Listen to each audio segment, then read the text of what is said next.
Well, বেশ কিছুদিন ধরে আমাদের কিচেনে বিভিন্ন রকম আরশোলা টাইপের ইনসেক্টস দেখা যাচ্ছিল, যে কারণে অ্যাকচুয়ালি এই স্প্রেগুলো করা। সৌদি আরবের একটা কঠিন ল হলো কিচেনের ভিতরে যদি একটা পোকা পর্যন্ত পায় তাহলে একটা মোটা অঙ্কের জরিমানা আসবে। বলদিয়া নামে সংস্থা এটা হচ্ছে ইনশিওর করে।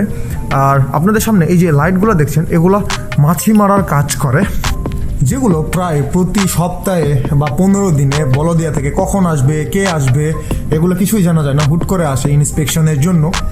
এখানে বিভিন্ন ধরনের কোম্পানি অ্যাভেলেবেল যারা এই ইনসেক্টসগুলো নিয়ে কাজ করে।